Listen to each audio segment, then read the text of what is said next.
चलिए।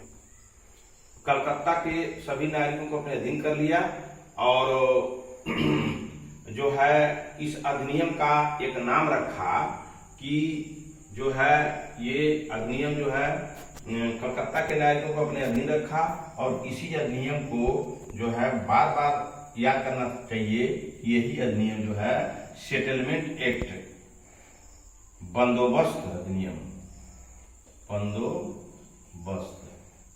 बंदोबस्त अधिनियम के नाम से जाना जाता है, बंदोबस्त अधिनियम।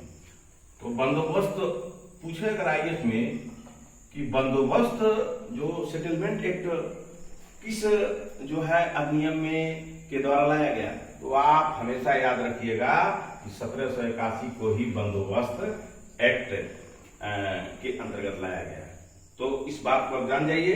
तो आप कलकत्ता के जो जितने नागरिक थे सर्वोच्च न्यायालय के अधीन कर दिया और वहाँ के जो गवर्नर जनरल के काउंसिल को सर्वोच्च न्यायालय के जो वहाँ के पहले थे कि जो है गवर्नर जनरल जो है सर्वोच्च न्यायालय के कार्य क्षेत्र के अंतर्गत या नियंत्रण के तहत उन पर नियंत्रण स्थापित किया जाता था, लेकिन इस सर्वोच्च न्यायालय के से अब इसको निकाल दिया। तो जितने जो है गवर्नर जनरल थे वहां के गवर्नर जनरल के जो है गवर्नर जनरल को जो है 1781 के अधिनियम के तहत सर्वोच्च न्यायालय के क्षेत्राधिकार से बाहर कर दिया गया।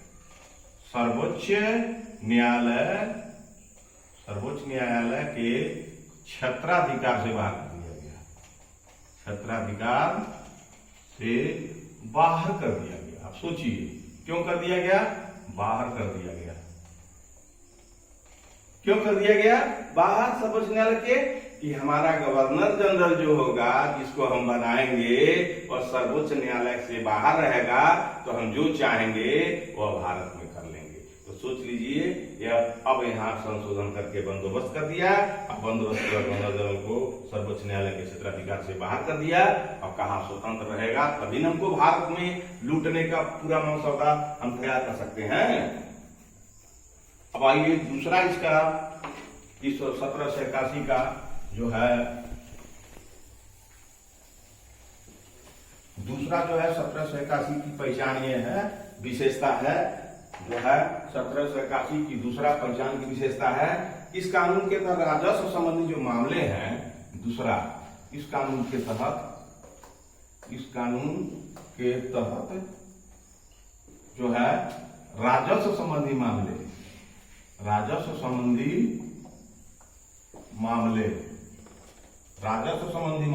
इस कानून के तहत मामले तथा राजस्व के वसूली संबंधी मामले भी सर्वोच्च न्यायालय से बाहर कर दिया। सर्वोच्च न्यायालय के क्षेत्राधिकार से बाहर कर दिया, क्षेत्राधिकार से बाहर कर दिया, सर्वोच्च न्यायालय के क्षेत्राधिकार से बाहर कर दिया। मानो ये 1781 की एक दूसरी पहचान है कि इस कानून के तहत, किस कानून के तहत, 1781 के अधिनियम के तहत, जिसे अमेंडमेंट एक्ट कहा जाता है, माने संशोधन अधिनियम, तो उसमें संशोधन कर दिया 1777 के रिलेटिंग में, और राजस्व संबंधी मामले एवं राजस्व के वसूली संबंधी मामले सभी सर्वोच्च न्यायालय के क्षेत्राधिकार से बाहर कर दिया। इसलिए बाहर कर दिया गया कि भारत के लोग सर्वोच्च न्यायालय में फरियाद लेके जाते तो कुछ फैसला मिल जाता था, लेकिन अब सर्वोच्च न्यायालय से बाहर रहेगा तो गवर्नर जनरल को पूरा पावर रहेगा, वही फरियाद करेगा और लूटने में मदद करवाएगा अंग्रेजों को। तो लूटने के लिए ये अमेंडमेंट एक्ट ला दिया और कहा कि अब सर्वोच्च न्यायालय में रहेगा, ये लोग फरियाद लेके जाएंगे और हम जिस तरह से चाहेंगे कंपनी के माध्यम से लूटना जारी करेंगे।